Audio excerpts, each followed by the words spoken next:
Hello everyone, this is Nilesh. बहुत बहुत स्वागत है आपका super fast classes YouTube channel पे।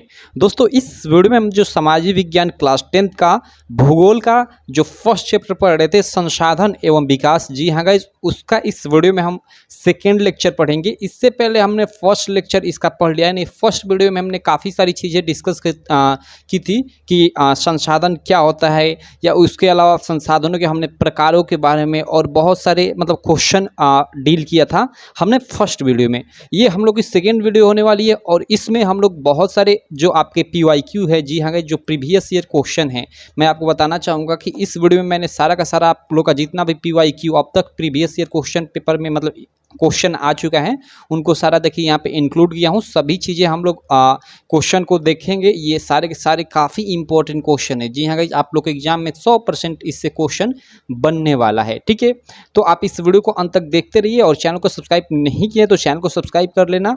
और उसके बाद दोस्त, हम इस वीडियो में हम एक काफ़ी इंपॉर्टेंट टॉपिक मृदाओं के प्रकारों के बारे में पढ़ेंगे और सारी मृदा यानी सारी मिट्टियों के बारे में पढ़ेंगे। और आप जानते हो कि आप लोग के एग्जाम में मृदा यानी मिट्टी से क्वेश्चन तो बनता ही बनता है। ठीक है, तो चलिए आपका टाइम वेस्ट ना करते हुए मैं इस वीडियो को शुरू करता हूँ।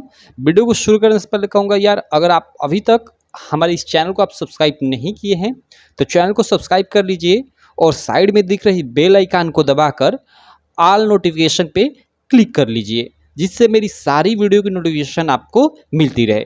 तो चलिए शुरू करते हैं। सबसे पहले यहाँ मैं पीछे आता हूँ और यहाँ से हम लोग क्वेश्चन स्टार्ट करते हैं। 1 मिनट, यहाँ से ये हम लोग का फर्स्ट लेक्चर यहाँ समाप्त हो गया था। ठीक है, हम लोग सेकेंड लेक्चर यहाँ से हम लोग स्टार्ट करेंगे इस क्वेश्चन से। ठीक है, तो चलिए इस चीज़ को, ये थोड़ी जो चीज़ें दी हुई है इनको मैं इरेज कर लेता हूँ। 1 मिनट, इनको मैं ये जो मैंने अभी खांचा सब चीज़ें इन सबको इरेज कर लेता हूँ। ओके, अब चलिए हम लोग देखते हैं। हम लोग संसाधन, पहला क्वेश्चन आप स्क्रीन पे यहाँ पे देख सकते हो। इसको मैं ये वाला पेन कलर ले लेता हूँ। चलिए रेड वाला ही रहने देता हूँ। यहाँ पे देखो, हम लोग का फर्स्ट क्वेश्चन क्या है कि संसाधनों के अंधाधुंध कमी के कारण होने वाली समस्याओं का वर्णन कीजिए। काफ़ी इंपॉर्टेंट क्वेश्चन है ये। अथवा में इस क्वेश्चन को इस तरह से भी आप लोग के एग्जाम में पूछ देता है कि संसाधनों के अंधाधुंध कमी के कारण होने वाली समस्याएं बताइए। ठीक है, ये 2 मार्क में क्वेश्चन पूछता है, सिंपल पूछता है तो, या वर्णन करने को बोलता है तो वो 6 मार्क में आप लोग का क्वेश्चन पूछता है। तो चलिए हम लोग इसका उत्तर लिखते हैं। देखिए, संसाधनों के अंधाधुंध कमी के कारण निम्न समस्याएं उत्पन्न हो रही हैं, जैसे में भूमंडलीय तापन हो गया, ओजोन परत औच है, वही ओजोन परत की कमी औच है होना, आप जानते हो, पर्यावरण का प्रदूषित होना। ठीक है, उसके अलावा भूमि निम्नीकरण आदि। ये भूमि निम्नीकरण क्या है, आगे इसके बारे में हम डिटेल में समझेंगे। ठीक है, तो ये संसाधनों के अंधाधुंध कमी होने के कारण ये समस्याएं उत्पन्न हो रही है। ठीक है, तो अगर 2 मार्क में ये क्वेश्चन आप लोग के एग्जाम में पूछता है तो सिंपली आप आंसर यही लिखिएगा। अगर 6 मार्क में ये क्वेश्चन वर्णन करने को बोल देता है तो आप अब ये एक एक टॉपिक लेकर इस पर थोड़ा थोड़ा कुछ ना कुछ चीज़ें लिख दीजिएगा, बस 6 मार्क आपको मिल जाएगा। चलिए, तो आई होप आप लोग को ये क्वेश्चन क्लियर हो गया हो कि संसाधनों के अंधाधुंध कमी के होने वाली समस्याएं क्या हैं। तो संसाधनों के अंधाधुंध कमी के कारण होने वाली समस्याएं जो है वो है भूमंडलीय तापन, ओजोन परत औछे, पर्यावरण प्रदूषण, भूमि निम्नीकरण, और मैंने आदि लिख दिया, नहीं और भी समस्याएं हैं। ठीक है, चलिए इसमें हम लोग सेकंड क्वेश्चन देख लेते हैं। सेकंड क्वेश्चन काफ़ी इंपॉर्टेंट भाई, काफ़ी इंपॉर्टेंट। आप लोग के PYQ एक क्वेश्चन है, प्रीवियस ईयर क्वेश्चन पेपर में आ चुका है। देखिए क्वेश्चन क्या है, आप देख सकते हो, सतत पोषणीय विकास से क्या तात्पर्य है। या ऐसे भी इस क्वेश्चन को पूछ देता है कि सतत पोषणीय विकास से आप क्या समझते हो। ठीक है, तो देखो इसका आप आंसर या उत्तर कैसे लिखोगे। देखो, सतत पोषणीय विकास से यह तात्पर्य है कि विकास पर्यावरण को बिना नुकसान पहुंचाए हो।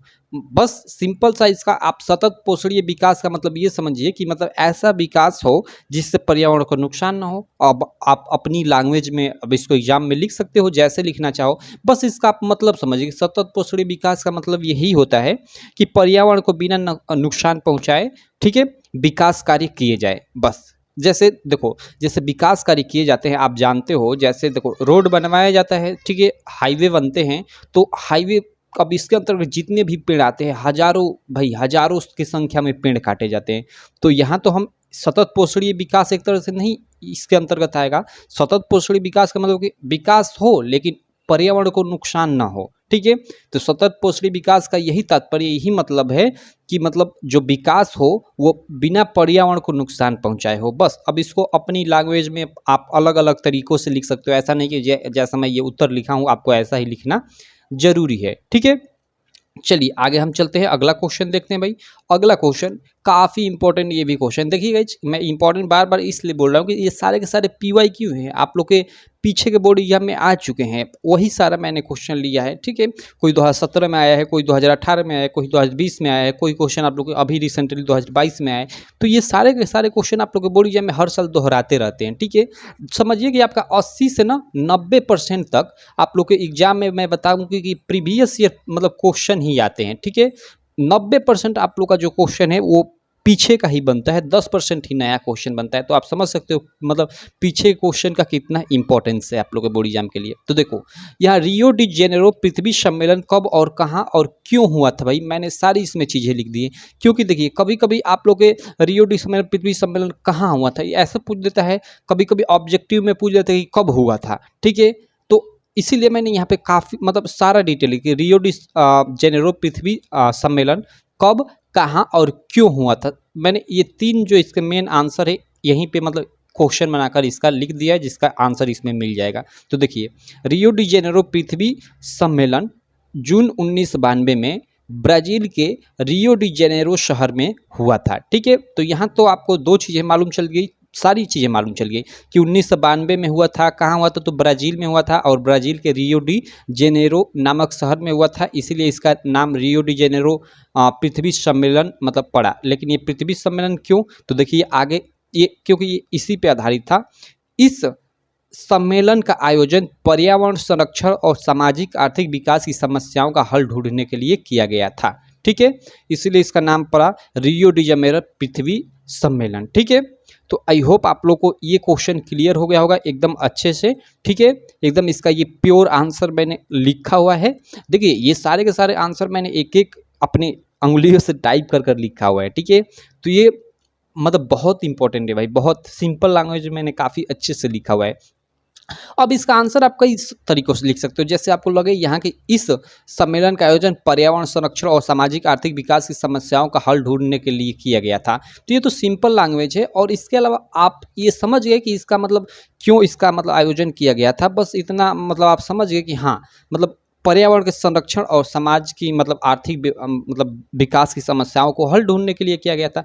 तो इसको आप अपने तरीके में, मैं कहूँगा मेरे तरीके से नहीं, आप अपने तरीके से एग्जाम में लिखिए। वो भले ही मतलब मतलब एक तरह से शायद आप हो सकता है आप लिखे तो उतना बेहतरीन ना हो, लेकिन वही प्योर होता है। टीचर उसी पे तो नंबर देते हैं भाई कि ये लड़का खुद अपने से लिखा है। ठीक है, तो यही होता है।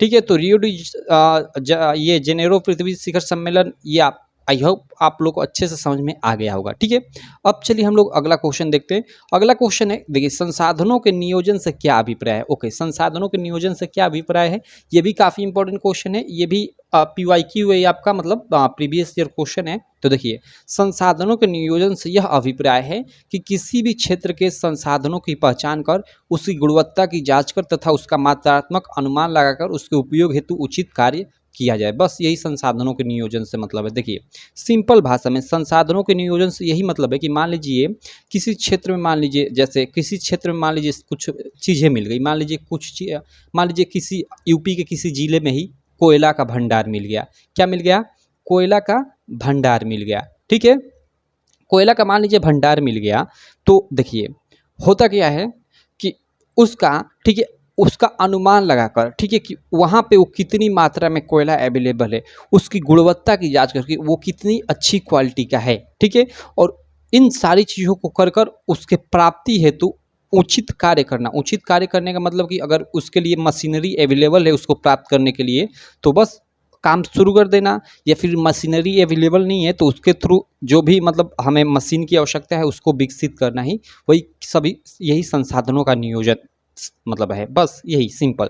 तो आप ऐसे उत्तर लिख सकते हो कि संसाधनों के नियोजन से यह अभिप्राय है कि किसी भी क्षेत्र के संसाधनों की पहचान कर उसकी गुणवत्ता की जांच कर तथा उसका मात्रात्मक अनुमान लगा कि वो कितना है, ठीक है, उसके उपयोग हेतु उचित कार्य किया जाए। बस यही संसाधनों के नियोजन से मतलब है। आई होप आप लोग को समझ में आ गया होगा अच्छे से। ठीक है, तो चलिए कोई दिक्कत नहीं, हम आगे चलते हैं। आगे कुछ चीज़ें हम लोग देखते हैं।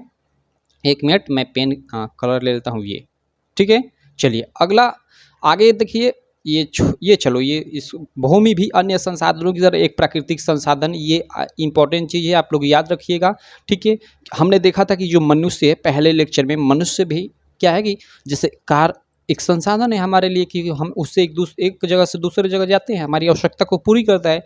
तो हमने उसी तरह देखा था पहले लेक्चर में कि मनुष्य भी एक संसाधन है, क्योंकि मनुष्य भी दूसरे लोगों की आवश्यकता को पूर्ति करता है। जैसे पेड़ों को हम कार्बन डाइऑक्साइड देते हैं, तो पेड़ की आवश्यकता को पूर्ति कर रहे हैं, तो पेड़ों के लिए तो हम भी मतलब एक तरह से बोले तो संसाधन हुए। ठीक है, तो उसी तरह जो भूमि है ना, भूमि भी तो हमारे लिए, भूमि तो सबके लिए भाई एक तरह से संसाधन का प्रकार है, क्योंकि भाई भूमि से ही तो सारी चीज़ें उत्पन्न हो रही हैं, खाने से लेकर बहुत सारी चीज़ें, ये जितने भी पेड़ पौधे हैं सभी तो भूमि से ही उगे हुए हैं, या हम भी चल रहे हैं तो भूमि पे ही चल रहे हैं। तो ये भूमि तो एकदम मतलब 100% आप लोग का एक संसाधन, और कैसा संसाधन यहाँ पे लिखा है कि प्राकृतिक संसाधन, जैसे मतलब ये प्रकृति के द्वारा मतलब दिया गया संसाधन। जैसे कार है, तो कार तो भाई मान लो मानव के द्वारा बनाया गया है, तो इसको हम बोल सकते हैं कि कार जो है मानव निर्मित संसाधन है। लेकिन भूमि या पेड़ पौधे ये जो हैं, ये क्या है, एक तरह से बोले तो प्राकृतिक संसाधन है, जो या वन है, बड़े बड़े वन हैं, ये क्या है, एक तरह से बोल सकते हैं कि ये प्राकृतिक संसाधन है। ठीक है, प्रकृति के द्वारा दिए गए हैं हमको। ठीक है, तो आई होप आप लोग को ये चीज़ें समझ में आ गई होंगी।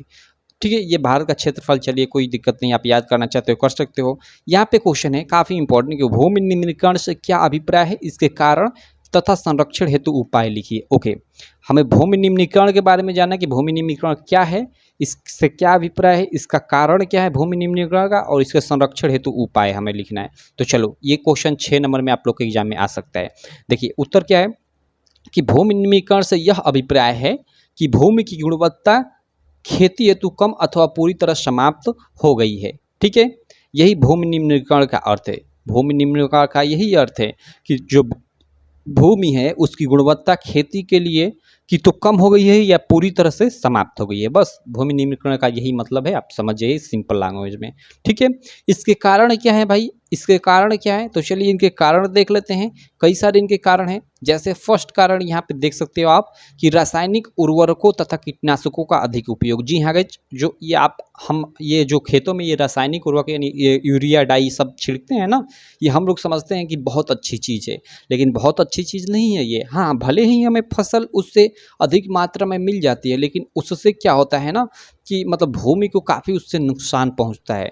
तो यही फर्स्ट है हमने कि रासायनिक उर्वरकों और कीटनाशकों का अत्यधिक उपयोग ही भूमि निम्नीकरण का यानी वही भूमि की गुणवत्ता का कम होने का एक कारण है। ठीक है, सेकंड क्या है कि विभिन्न उद्योगों में फैक्ट्रियों से निकलने वाले अपशिष्ट पदार्थ। देखिए मतलब विभिन्न उद्योगों से, ठीक है, फैक्ट्रियाँ जो हैं मतलब विभिन्न उद्योगों में फैक्ट्रियों से निकलने वाले जो अपशिष्ट पदार्थ हैं नदियों में छोड़ दिए जाते हैं। और नदियों के पानी क्या होते हैं कि नदियों को बहुत सारी जगहों पे नदियों या नहरों के पानी से लोग खेती करते हैं, तो वो जो भी वो अपशिष्ट पदार्थ होते हैं ना, वो खेतों में आ जाते हैं और इस प्रकार खेतों को मतलब काफ़ी नुकसान पहुँचते हैं। देखिए आप कहोगे कि भाई 1-2 दिन आ जाएगा, ऐसा नहीं कि 1-2 दिन में ये भूमि निम्नीकरण होता है, ये सालों-सालों में मतलब खेती की गुणवत्ता कम होती जाती है। ऐसा थोड़े है कि आप एक सीज़न खेत बो दिए तो अगले साल मतलब आपको एकदम पता चल जाएगी हाँ, इसकी गुणवत्ता कम हो गई। नहीं, ये कई सालों में मतलब खेतों की मतलब गुणवत्ता कम होती है।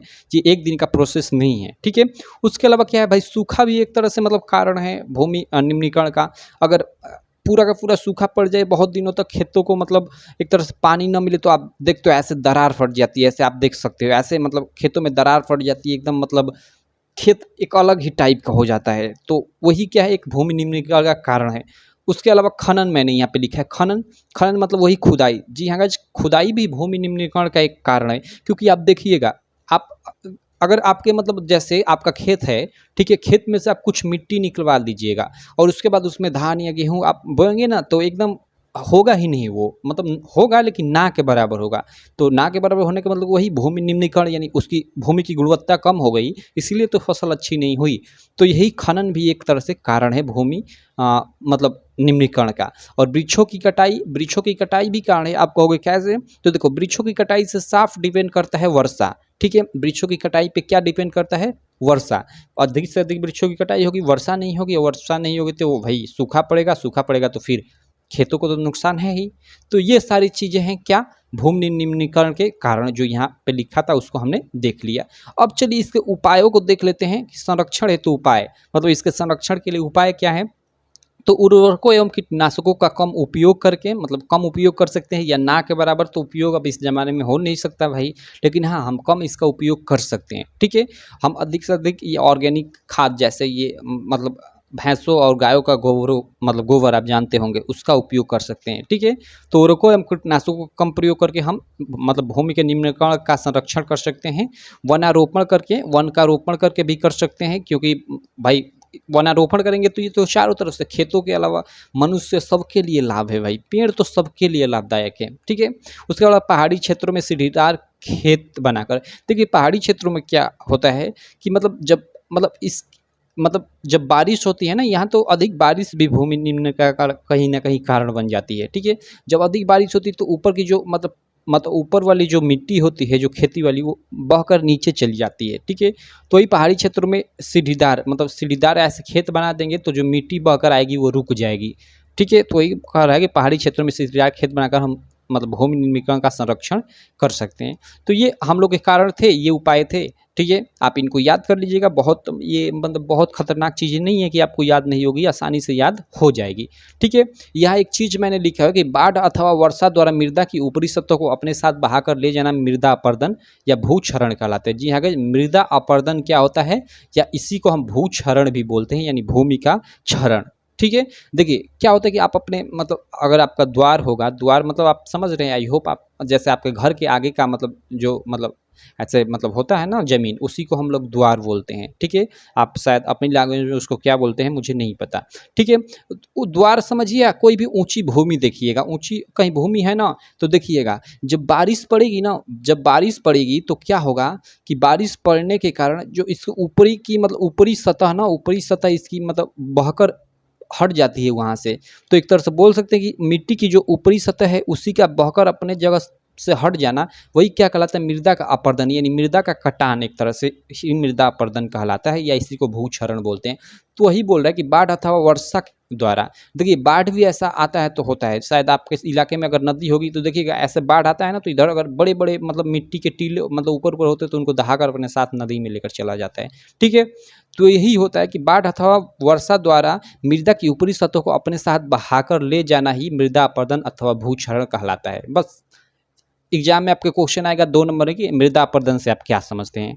ठीक है, तो आप लिख दीजिए कि बाढ़ अथवा वर्षा द्वारा मृदा की ऊपरी सतह को अपने साथ बहाकर ले जाना ही मृदा अपरदन कहलाता है। काम खत्म। ठीक है, तो ये क्वेश्चन हो गया।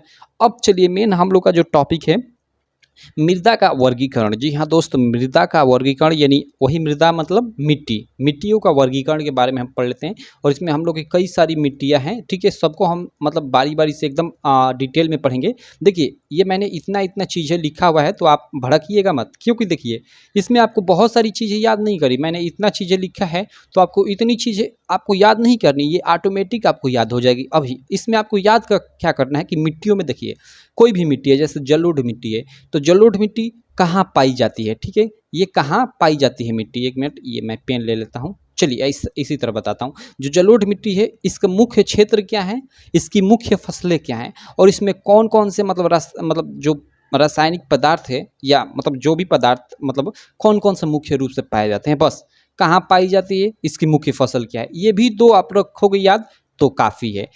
ठीक है, तो चलिए इतनी चीज़ें आपको याद रखनी है, और बस यही चीज़ें याद रखनी है। उसके अलावा देखिए इसमें पढ़ेंगे ना तो और सब चीज़ें मिलेंगी तो वो आपको ऑटोमेटिक याद हो जाएगी। तो चलिए सबसे पहले जो सबसे इम्पोर्टेंट है जलोढ़ मृदा, जलोढ़ मिट्टी, इसके बारे में हम जानते हैं कि जलोढ़ मिट्टी क्या है। देखिए इस पे क्वेश्चन आता है, ये जलो मतलब मिट्टियों के मतलब की तो 6 नंबर का आएगा। तो ऐसे पूछे कि भारत में पाई जाने वाली मृदाओं के प्रकारों का वर्गीकरण कीजिए। ठीक है, तो देखिए मैंने इतना इसलिए लिखा है कि इसमें से आपको देखिए आधी भी चीज़ें याद हो रहती है ना, तो उसमें आप लिख दोगे तो आप मतलब आपके लिए काफ़ी है। तो इसलिए मैंने यहाँ पे इतनी चीज़ें लिखी हुई है, और ये बहुत ज़्यादा चीज़ें नहीं है, आप मतलब ऐसे भड़किएगा मत, इतना चीज़ें लिखा गया है, कैसे याद होगा, ये अभी आपको याद हो जाएगा। चलिए देखिए कैसे।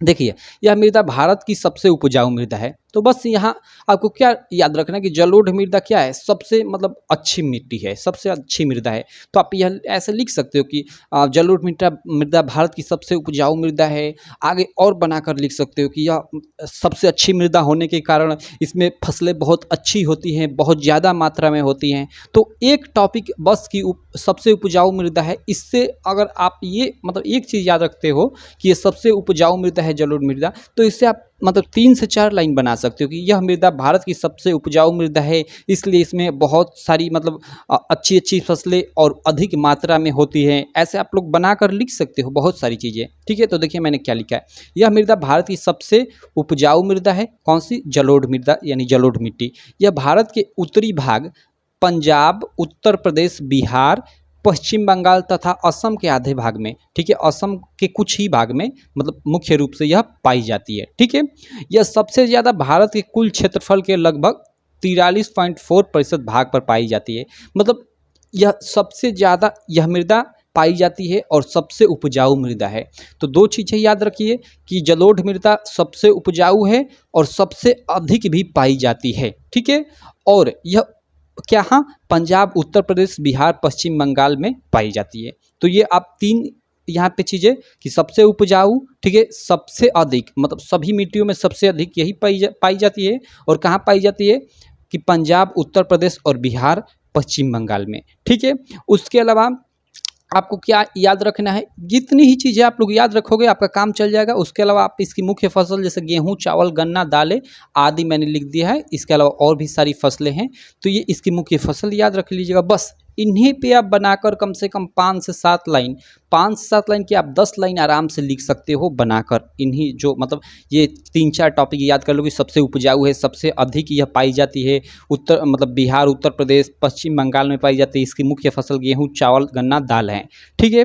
तो देखिए ये अधिकांश तो अगर 2 मार्क में आपसे पूछता है मतलब यह प्रश्न कि जलोढ़ मृदा मतलब क्या है, तो आप यही केवल लिख दो कि यह भारत की सबसे उपजाऊ मृदा है। यह मतलब उत्तरी भारत के उत्तरी भाग के पंजाब, उत्तर प्रदेश, बिहार, पश्चिम बंगाल में पाई जाती है। इसकी मुख्य फसलें गेहूँ, चावल, गन्ना, दालें आदि हैं। और वही अगर टिप्पणी लिखने को बोल दे भाई, तो टिप्पणी की तो मतलब ज़्यादा 6 मार्क में आता है। भारत की मृदाओं का वर्णन करने के बारे में बोले तो आपको थोड़ा ज़्यादा लिखना होता है। तो कैसे लिखोगे? तो देखिए यहाँ मैं ये पढ़ देता हूँ पूरा का पूरा, इसमें से आपको जितना याद रहे आप लिख दीजिएगा, ठीक है। यह मृदा भारत की सबसे उपजाऊ मृदा है, तो इसको तो आपको नेसेसरी याद रखना है, ठीक है। यह भारत के मतलब उत्तरी भाग पंजाब, उत्तर प्रदेश, बिहार, पश्चिम बंगाल तथा असम के आधे भाग में मुख्य रूप से पाई जाती है। तो ये तो भाई आपको केवल याद रखना है कि पंजाब, उत्तर प्रदेश, बिहार में पाई जाती है, बस इतना। उसके अलावा ये तो आप चीज़ें बनाकर ही लिख सकते हो, ठीक है। उसके अलावा यह यह सबसे ज़्यादा भारत के कुल क्षेत्रफल के लगभग इतना प्रतिशत भाग पर पाई जाती है। तो यहाँ बस आपको ये याद रखना है कि जलोढ़ मृदा मतलब सबसे ज़्यादा भारत में पाई जाती है, सबसे अधिक, ठीक है। इसे दोमट मृदा के नाम से भी जाना जाता है। याद रखिएगा जो जलोढ़ मिट्टी है उसको दोमट मिट्टी के नाम से भी जाना जाता है, ठीक है। क्या? दोमट मिट्टी के नाम से भी जाना जाता है। इसके अधिकांश भाग का निर्माण नदियों द्वारा लाए गए निक्षेपों से हुआ है। जी हाँ गाइस, इसका जो निर्माण हुआ है यानी जलोढ़ मृदा का, वो कैसे हुआ है?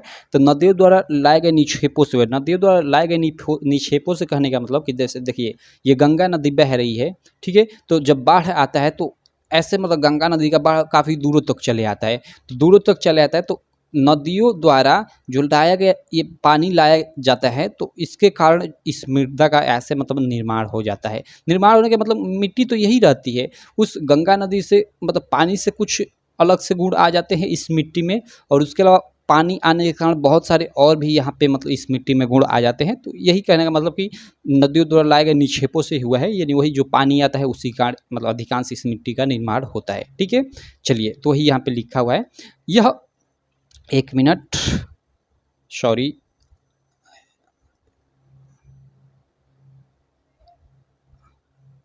चलिए, ओके। देखो यहाँ यहाँ तक क्लियर हो गया। यह मृदा पोटास, फास्फोरस तथा चूना युक्त होती है। गेहूँ, चावल, गन्ना, दालें आदि इसकी प्रमुख फसलें हैं। ठीक है, तो इस मिट्टी के बारे में आप लोग बिल्कुल डिटेल में याद रखिएगा, क्योंकि इससे रिलेटेड क्वेश्चन काफ़ी बनता है, क्योंकि यह सबसे उपजाऊ और सबसे अधिक पाई जाने वाली मृदा है। ठीक है, और इसे दोमट मृदा के नाम से भी जाना जाता है, दोमट मिट्टी भी इसे कहा जाता है। देखिए इसके निम्न दो प्रकार है। देखिए आयु के आधार पर इसे दो भागों में बांटा गया है। देखिए इस यहाँ मैंने फिगर भी इसका ऐड कर दिया है। ठीक है, जैसे पुराना जलोढ़, पुराना जो जलोढ़ होता है, पुरानी जो जलोढ़ मिट्टी हो जाती है उसको बांगर कहते हैं। ठीक है, और जो नया जलोढ़ होता है उसको खादर कहते हैं। ठीक है, अब यहाँ पे लिखा हुआ एक मतलब जानकारी, खादर में बांगर की अपेक्षा ज़्यादा महीन कण पाए जाते हैं, यानी जो नया जलोढ़ होता है, ठीक है, मतलब खादर, उसमें ज़्यादा महीन कण पाए जाते हैं मिट्टी के एज अ बांगर की अपेक्षा। तो वहीं लिखा है कि यहाँ खादर में बांगर की अपेक्षा ज़्यादा महीन कण पाए जाते हैं। और खादर, ये बांगर क्या होता है, मतलब वही एक जलोढ़ मिट्टी का प्रकार होता है। ठीक है, और जो पुरानी जलोढ़ मिट्टी हो जाती है उसको बांगर कहते हैं, और जो नई जलोढ़ मिट्टी होती है उसको खादर कहते हैं। बस ये आप लोग याद रखिएगा। ठीक है, अब देखिए काली मिट्टी के बारे में जान लेते हैं। देखिए काली मिट्टी में सबसे ज़्यादा आप जानते हो कि सबसे प्रमुख काली मिट्टी किसके लिए फेमस है, कपास की खेती के लिए। ये तो आई होप सब लोग जानते हैं। ठीक है, तो देखिए काली मृदा कपास की खेती के लिए महत्वपूर्ण मृदा है। सैलो आदि ने इस मृदा के निर्माण में महत्वपूर्ण योगदान दिया है। इस मृदा को रेगर मृदा के नाम से भी जाना जाता है। ये चीज़ आप लोग याद रखिए, काली मिट्टी को रेगर मृदा के नाम से भी जाना जाता है। इस मृदा में पोटास, कैल्शियम कार्बोनेट, मैग्नीशियम और चूने की मात्रा तो परिपूर्ण, लेकिन फास्फोरस की काफ़ी मतलब कमी पाई जाती है। यह मृदा महाराष्ट्र, गुजरात, कर्नाटक, मध्य प्रदेश और छत्तीसगढ़ के पठार पर पाई जाती है। अगर क्षेत्रफल की दृष्टि से देखा जाए तो इसका मतलब भारत में दूसरा स्थान है, जलोढ़ मिट्टी के बाद मतलब दूसरा स्थान है इसका। ठीक है, तो काली मिट्टी में आप लोग क्या याद रखोगे कि काली मिट्टी मतलब कहाँ पाई जाती है, तो महाराष्ट्र, गुजरात, कर्नाटक, मध्य प्रदेश और छत्तीसगढ़ के पठार पे पाई जाती है। और ये भी एक याद रखिए कि यह मतलब इसका दूसरा स्थान है। ठीक है, जलोढ़ मिट्टी के बाद इसका दूसरा स्थान, जलोढ़ मिट्टी का पहला और इसका दूसरा स्थान है, ये याद रखिएगा। कहाँ कहाँ पाई जाती है इसकी मुख्य फसल, तो इसकी मुख्य फसल सबसे फेमस कपास। ठीक है, उसके अलावा और काफ़ी सारी फसलें हैं, आप मतलब खोज लेना और याद कर लेना, मतलब करना चाहते हो तो। ठीक है, उसके अलावा एक ये याद रखिएगा, इससे रेगर मृदा के नाम से भी जाना जाता है। ठीक है, बस इतनी चीज़ें आप लोग को याद रहेंगी, आराम से आप बनाकर 5 लाइन तो लिख ही सकते हो। तो चलिए अब चलते हैं, काली मिट्टी के हमने बारे में जान लिया, लाल मिट्टी के बारे में। देखिए यह मृदा ग्रेनाइट, ठीक है, चट्टानों के टूटने से हुआ है, मतलब इस मृदा का निर्माण ग्रेनाइट चट्टानों के टूटने से हुआ है। अगर क्षेत्रफल की दृष्टि से देखा जाए तो ये भारत में इस मृदा का तीसरा स्थान है। ओके, ये याद रखिएगा कि लाल मिट्टी का भारत में तीसरा स्थान है। फर्स्ट जलोढ़ मिट्टी, सेकेंड काली मिट्टी और थर्ड तीसरा स्थान जो है लाल मिट्टी का है। ठीक है, उसके अलावा यह मृदा खनिज की मतलब इस मृदा में खनिज की काफ़ी ज़्यादा मात्रा पाई जाती है। ये चीज़ आप याद रख सकते हो कि लाल मिट्टी में जो मतलब खनिज की मात्रा सबसे ज़्यादा मतलब सबसे अधिक पाई जाती है। आयरन ऑक्साइड के कारण इस मृदा का रंग लाल होता है। मतलब इसका रंग लाल क्या होता है, तो लाल क्यों होता है, तो वो आयरन ऑक्साइड इसमें पाया जाता है, इसी कारण इसका रंग लाल होता है। ठीक है, अब यह कहाँ कहाँ पाई जाती है, तो मध्य प्रदेश, छत्तीसगढ़, झारखंड, पश्चिम बंगाल, मेघालय, नागालैंड, उत्तर प्रदेश, राजस्थान, तमिलनाडु तथा महाराष्ट्र में पाई जाती है। अब देखिए इतने राज्य हैं, तो ऐसा नहीं कि आप सबको याद करना है, 2-3 आपको कम से कम 3 से 4 आप लोग याद कर लेंगे, आपका काम हो जाएगा। ठीक है, इस मिट्टी में अधिकतर मोटे अनाज होते हैं, जैसे ज्वार, बाजरा, मूंगफली, अरहर, मक्का आदि। ठीक है, इसके अलावा इस मिट्टी में धान की खेती भी की जाती है। ठीक है, तो ये आप लोग केवल पढ़ लीजिए, मेन इसका आप ये टॉपिक याद रखिए कि ये जो लाल मिट्टी है, ठीक है, मतलब यह कहाँ कहाँ पाई जाती है और इसकी मुख्य फसल क्या है। 2 चीज़ें तो इंपॉर्टेंट आपको नेसेसरी याद रखना है। उसके अलावा यहाँ आप ये भी याद रख सकते हो कि इसका लाल रंग क्यों होता है, तो आयरन ऑक्साइड इसमें पाया जाता है, इसी कारण इसका रंग लाल होता है। और ये भी आप एक याद कर लेना कि यह भारत में पाई जाने वाली सबसे अधिक तीसरी मिट्टी है। ठीक है, तो ये मतलब कुछ 4-5 मतलब टॉपिक है जिनको आपको नेसेसरी याद रखना है। उसके अलावा ये जो इतनी मैंने लाइनें लिखी है, आप खुद बनाकर लिख लोगे भाई, खुद बनाकर लिख लोगे। ठीक है, तो आई होप शॉर्ट में आपको लाल मिट्टी के भी बारे में क्लियर हो गया होगा। यहाँ हम लोग पीली मिट्टी के बारे में देख लेते हैं। देखिए यह मृदा भारत के केरल राज्य में सबसे अधिक पाई जाती है। तो बस आपको याद रखना है कि पीली मिट्टी जो होती है केरल में सबसे ज़्यादा पाई जाती है। ठीक है, जिस क्षेत्र में लाल मृदा पाई जाती है उस क्षेत्र में अधिक वर्षा के कारण लाल मिट्टी के रासायनिक तत्व अलग हो जाते हैं, जिसकी वजह से मतलब इस पीली मिट्टी का मतलब निर्माण होता है, एक तरह से हम बोल सकते हैं, या उस मिट्टी का रंग पीला दिखाई देने लगता है। तो ये आप इसमें से याद रखिएगा, ठीक है। उतना ये पीली मिट्टी इंपॉर्टेंट नहीं है, लेकिन हाँ मिट्टी का एक प्रकार है, तो मैंने यहाँ पे लिख दिया है, ठीक है। उसके अलावा देखिए नीचे लेके, छत्तीसगढ़ में लाल पीली मिट्टी को स्थानीय रूप से मटासी मिट्टी के नाम से जाना जाता है। इसका विस्तार राज्य के लगभग 60% 60 है ना प्रतिशत भूभाग पर है। ओके, इंपॉर्टेंट है, आप याद रख सकते हो, ठीक है। चलिए आगे चलते हैं। आगे हम पढ़ते हैं लैटराइट मिट्टी। उसके बाद हम लोग का एक ये पाँचवें के बाद ये छवा है, देखिए मैंने पाँचवा ही लिखे, ये छवा है, उसके बाद ये हम लोग का चैप्टर खत्म हो जाएगा। तो देखिए लैटराइट मिट्टी क्या है, ठीक है। तो यहाँ पे देखिए भारत में, ये भी काफ़ी इंपॉर्टेंट है, भारत में क्षेत्रफल के दृष्टिकोण से देखा जाए तो लैटराइट मिट्टी का चौथा स्थान है। देखिए इसका चौथा स्थान है, चौथा। फर्स्ट में क्या था, जलोढ़ था। सेकंड पे क्या था भैया, तो सेकंड में हम लोग का मतलब काली मिट्टी थी। और थर्ड पे क्या था, थर्ड पे क्या था भैया, मैं भी खुद ही भूल गया। थर्ड पे हम लोग का था, हाँ लाल। थर्ड पे हम लोग का लाल ही था ना, हाँ देखा जाए तो मृदा का हाँ तीसरा स्थान है। थर्ड पे हम लोग का क्या था, लाल। और फोर्थ पे हम लोग का क्या हो गया, ये लेटराइट।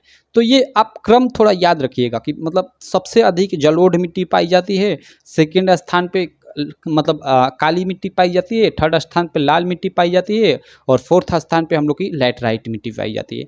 अब देखिए लैटराइट, ये जो मृदा होती है लैटराइट मिट्टी, ये क्या होती है, तो भारत में क्षेत्रफल की दृष्टि से देखा जाए तो ये लैटराइट मिट्टी का चौथा स्थान है, ठीक है। ओके, लैटराइट मिट्टी में लौह ऑक्साइड एवं एल्युमिनियम ऑक्साइड की अधिक मात्रा पाई जाती है, लेकिन नाइट्रोजन, फास्फोरस, पोटास, चूना एवं कार्बनिक तत्व तो अधिक नहीं पाए जाते हैं। इसमें चाय, कॉफ़ी, काजू की फसल अच्छी होती है। बस ये आप याद रखिएगा, ठीक है। उसके अलावा शायद मैंने इसका पाया जाने वाला क्षेत्र नहीं लिखा है, तो आप पाए जाने वाले क्षेत्र इसको खोज लीजिएगा और लिख लीजिएगा, ठीक है। और इसके तो ये मुख्य फसल मैंने बता ही दिया, ठीक है। इसका रंग ऐसा क्यों होता है, तो ये लेटराइट मिट्टी में लौह ऑक्साइड और एल्युमिनियम ऑक्साइड पाया जाता है, इसी कारण इसका रंग ऐसा मतलब कुछ इस प्रकार होता है, लगभग भूरा लाल टाइप का, ठीक है। तो चलिए लैटराइट मिट्टी हमने देख लिया। उसके बाद हम लोग देख लेते हैं पर्वतीय मिट्टी क्या होती है, थोड़ा इसके बारे में, ठीक है। देखिए मेन आपकी जो मिट्टी है ना, जो हमने शुरू में पढ़ा था, ठीक है, सबसे अधिक जो पाई जाती है आपकी, ठीक है। यहाँ पे देखिए, एक मिनट मैं आता हूँ, ये एक मिनट, ये जलोढ़ मिट्टी, ठीक है। उसके अलावा आपकी ये काली मिट्टी और लाल मिट्टी। लाल मिट्टी तो नहीं, यही दो से ज़्यादा क्वेश्चन बनता है, ये काली और आपकी ये जलोढ़ मिट्टी, इन दोनों से क्वेश्चन काफ़ी ज़्यादा बनता है। तो आशा करता हूँ आपको यहाँ सारी चीज़ें क्लियर हो गई होंगी। चलिए यहाँ पर्वतीय मिट्टी के बारे में थोड़ा हम देख लेते हैं। देखिए पर्वतीय मिट्टी ऐसी मिट्टी होती है, मतलब ऐसी मिट्टी होती है जिसमें कंकड़ एवं पत्थर की मात्रा अधिक पाई जाती है, ठीक है। पर्वतीय मिट्टी में पोटास, फास्फोरस एवं चूने की कमी पाई जाती है। इस मिट्टी में गरम मसाले की सबसे अधिक खेती होती है, ठीक है। पर्वतीय मिट्टी में सबसे अधिक क्या होती है, गरम मसाले की खेती। आप देख सकते हैं ये कुछ इस प्रकार की मिट्टी, और ये हो सकता है अधिकांशतः ये कश्मीर में पाई जाती हो ऐसी मिट्टी। मैंने यहाँ पे क्षेत्र नहीं लिखा है, आप क्षेत्र ढूंढ कर लिख लीजिएगा। और सबसे इसमें अच्छी फसल गरम मसाले की होती है, बस। तो इस प्रकार हमने सारी मिट्टियों के बारे में अच्छे से पढ़ लिया। ओके सॉरी, एक और यहाँ बच रहा है, मरुस्थलीय मिट्टी। मरुस्थलीय मिट्टी भाई, तो ये तो राजस्थान में पाई जाती है, आप सब लोग जानते हो, ठीक है। इसकी मुख्य फसल क्या है, ज्वार और बाजरा है, ठीक है। यहाँ पे लिखा है कि ज्वार, बाजरा और तिलहन इसके मुख्य फसलें हैं इस मिट्टी की, ठीक है। और ये राजस्थान में पाई जाती है। देखिए पढ़ ही लेते हैं कि मरुस्थलीय मिट्टी ऐसी मिट्टी होती है जिसमें घुलनशील लवण एवं फास्फोरस की मात्रा अधिक पाई जाती है। इस मिट्टी में नाइट्रोजन एवं कार्बनिक तत्वों की मात्रा अधिक नहीं है। यह मिट्टी तेलहन के उत्पादन के लिए सबसे अधिक, तेलहन यानी वही तिलहन, तिलहन के लिए मतलब अधिक उपयोगी होती है। मरुस्थलीय मिट्टी में अच्छी फसल का उत्पादन किया जाता है, लेकिन इसके लिए आपके पास जल की अच्छी व्यवस्था होनी चाहिए, ठीक है। इस मिट्टी में तिलहन, ज्वार, बाजरा की पैदावार अच्छी होती है, बस ये चीज़ आप लोग याद रखिएगा, ठीक है। मरुस्थलीय मिट्टी में मतलब इसमें अच्छी फसलें होती हैं, लेकिन उसके लिए आपको अधिक जल, पानी की आवश्यकता होगी। तो ये एक इम्पॉर्टेंट फैक्ट है, इसके बारे में आप लोग मतलब लिख सकते हो एक टॉपिक बनाकर 2-4 लाइन। उसके अलावा इसमें तिलहन, बाजरा और ज्वार की अधिक फसलें होती हैं, तो इसके बारे में भी लिख सकते हो। यह कहाँ पाई जाती है, तो मुख्य रूप से यह राजस्थान में पाई जाती है सबसे अधिक, ठीक है। तो ये सारी चीज़ें हैं, मिट्टियों के बारे में हमने काफ़ी डिटेल में पढ़ लिया है अच्छे से। बाकी ये लेक्चर अब हम लोग का मतलब सेकंड था, और इस प्रकार ये जो संसाधन एवं विकास है इसका हम लोग का होता है इस चैप्टर का दी एंड, ठीक है।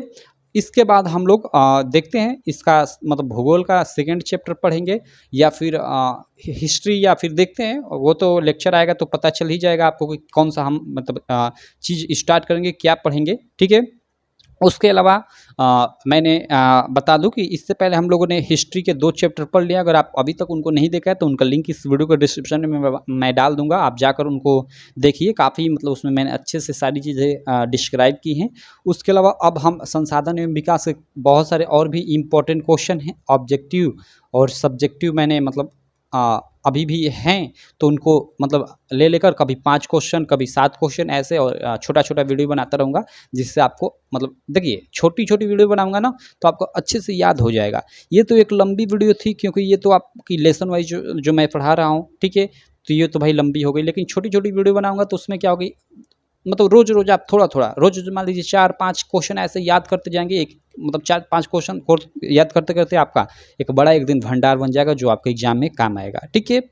तो चलिए आई होप आप लोग को यहाँ पे सारी चीज़ें क्लियर हो गई होगी और ये वीडियो भी काफ़ी अच्छी लगी होगी। वीडियो यार अच्छी लगी तो चैनल को या सब्सक्राइब करना और अपने सारे दोस्तों में, जी हाँ दोस्त, अपने सारे दोस्तों में इस वीडियो को शेयर करना, क्योंकि देखो वीडियो बनाने में यार काफ़ी मेहनत लगती है, काफ़ी मेहनत लगती है, ठीक है? और बाकी आप लोग के बोर्ड एग्जाम की तैयारी यहाँ पे पूरे साल एकदम बेस्ट तरीके से कराई जाएगी। नो टेंशन यार, आप मुझ पर विश्वास रखो, ठीक है? तो चलिए आपसे मिलते हैं अगली वीडियो में, तब तक के लिए थैंक यू।